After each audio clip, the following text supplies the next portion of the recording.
If you bend a young sapling, it flexes easily in your hands and springs right back. But if you try to bend the trunk of a mature oak tree, you won't move it a single millimeter.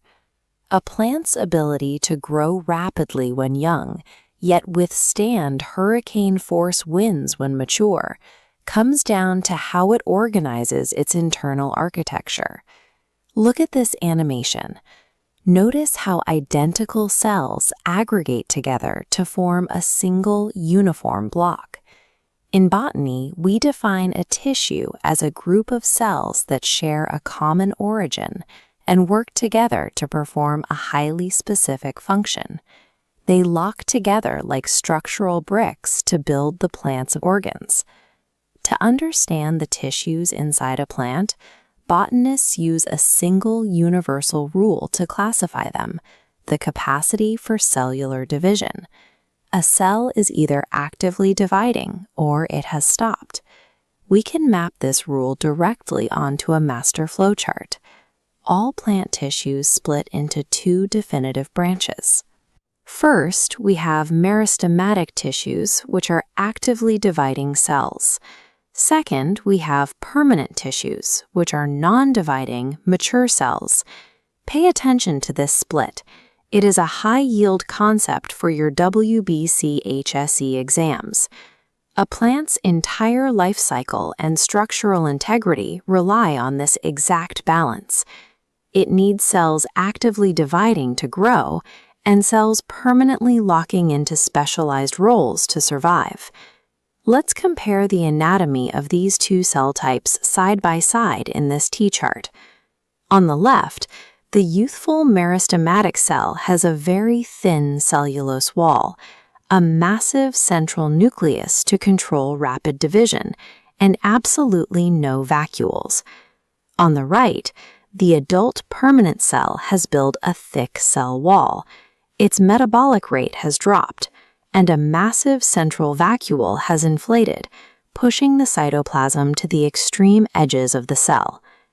Focusing first on meristems, we divide them based on their origin and function. Primary meristems are the original embryonic tissues. They are responsible for a plant's vertical primary growth, meaning they make the plant grow taller and push the roots deeper. This diagram of a shoot apex shows us exactly where these primary meristems live. The apical meristems are located right at the growing tips of the shoots and roots. The intercalary meristems are positioned at the nodes, pushing the stem segments upward. To increase thickness, mature tissues go through a process called dedifferentiation.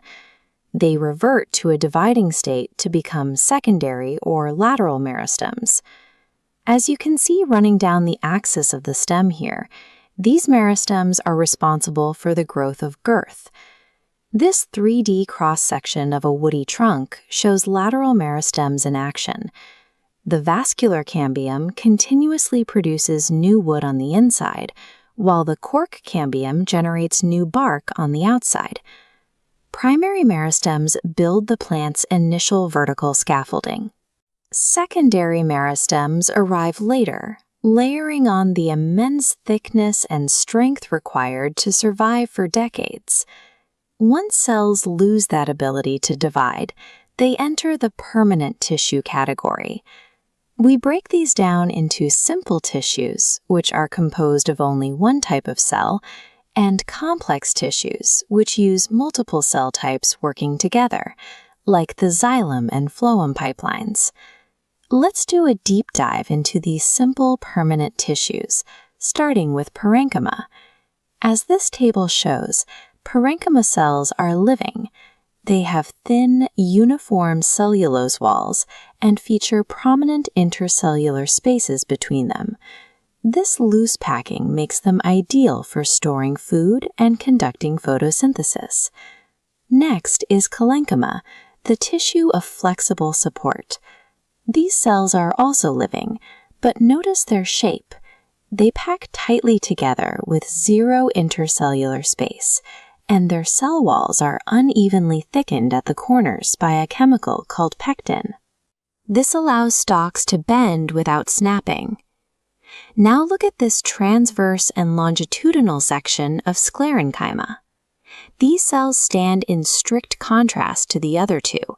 They are completely dead at maturity. They provide rigid mechanical strength because their extremely thick secondary walls are heavily coated in a tough chemical called lignin. Look closely at the longitudinal section on the right. The massive lignin deposition is so thick that it obliterates the internal space of the cell, leaving only this microscopic central cavity called a narrow lumen. Let's test your active recall. Pause the video. Look at these 3 unlabeled cellular cross-sections. Identify parenchyma, collenchyma, and sclerenchyma, and name their defining wall chemical. Ready? A is parenchyma with cellulose, B is collenchyma with pectin, and C is sclerenchyma with lignin. In permanent tissues, structure dictates destiny. The chemical makeup of a cell's wall determines if it serves as flexible support, rigid armor, or soft storage. Now that we've isolated these tissues under a microscope, we have to map them back onto a living organism to see how they collaborate. A plant needs meristems at its tips to grow, parenchyma in its leaves to capture sunlight, collenchyma in its stalks to bend, and complex tissues to carry its water. This diagram of a tomato plant shows how tissue systems are distributed across roots, stems, and leaves. Zooming into the leaf anatomy box, simple parenchymatous mesophyll cells surround the complex xylem and phloem bundles, working together as a whole. Here is your final cheat sheet for the WBCHSSE exam. Take a screenshot now. Remember your direct associations. Pectin links to collenchyma, lignin links to sclerenchyma, and dedifferentiation creates the secondary meristem. Mastering histology means recognizing how these microscopic blueprints dictate whether a plant flexes under pressure or stands its ground. Recognizing these cellular signatures is the key to understanding how every root, stem, and leaf is constructed.